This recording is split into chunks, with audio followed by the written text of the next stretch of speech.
Namaste, dear friends. Welcome back to our Viniyoga FAQ channel.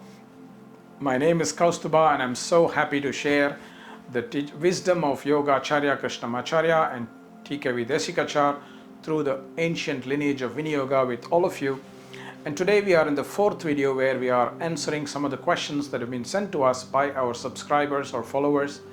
And the question we have for today is, how do we maintain motivation in such pessimistic times? Well, this is a very interesting question because yes, it's true.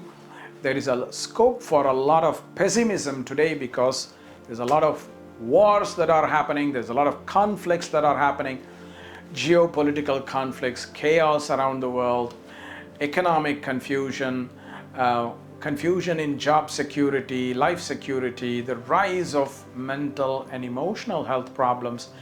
And therefore, yes, there is a lot of pessimism as well.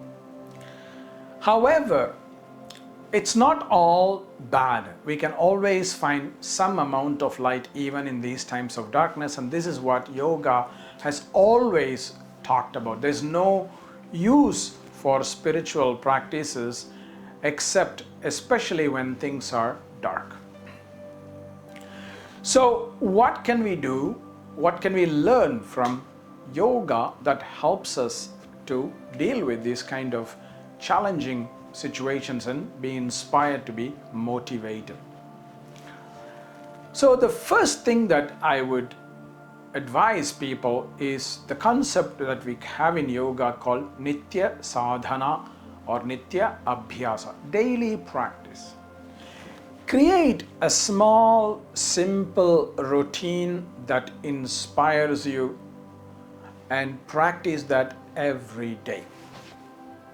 This could be a simple routine like watching the sunset, watching the sunrise, or looking up into the sky in the night time to look at the moon and the stars, or going for a walk in your neighborhood park, or going for a swim in the ocean that is nearby you, something that is feasible, or meeting a group of friends who are inspiring for you.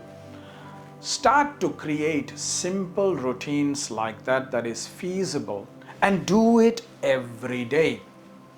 It's like a daily investment, my dear friends. When you start doing that, because life will go up and down, but despite that you have these daily routines, it will lift you up when life takes you down, and it will further take you up when life goes up. And this is one simple thing that we call nitya sadhana. Try to do something inspiring each day. A small thing, doesn't have to be a big thing. Find it and do it.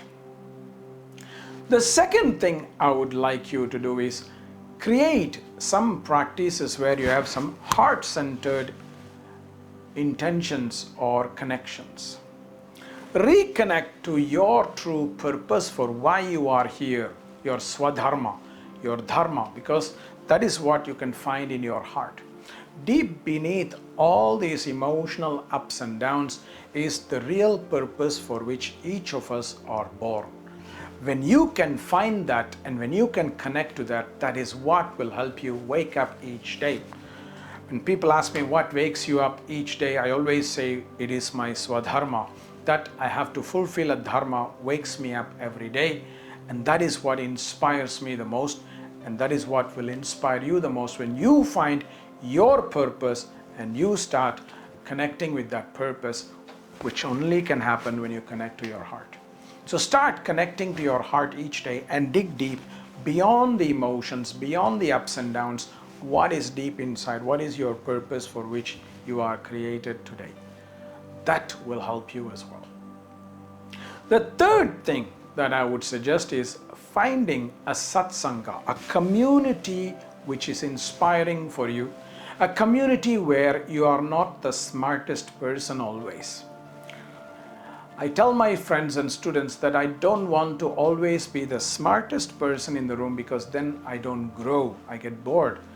So I sometimes want to also surround myself with people who are much more smarter than me so that they can be an inspiration for me. That's why I have wonderful mentors and other wonderful teachers who are much more experienced than me, much more smarter than me, with whom when I engage, with whom I can be myself, talk about my frustrations, talk about my challenges, talk about my pessimistic attitude sometimes, so that they can lift me up.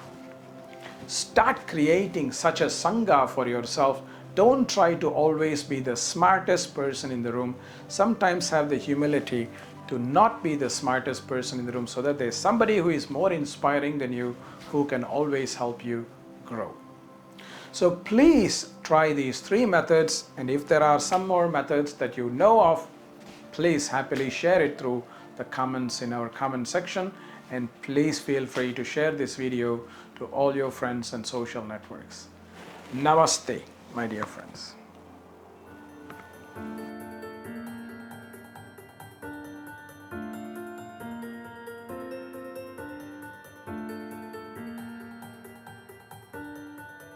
Namaste friends, I am Kausthub Desikachar of the Viniyoga tradition, and I'm very glad that you've come this far in the video.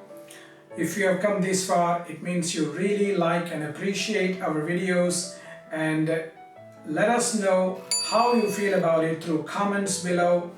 Let us also know that you appreciate it by giving us a thumbs up and also clicking the notification icon so that we will be inspired to produce more free and valuable content like this, and we let the community grow. So please subscribe to us so that the algorithms pick our videos in a much better manner.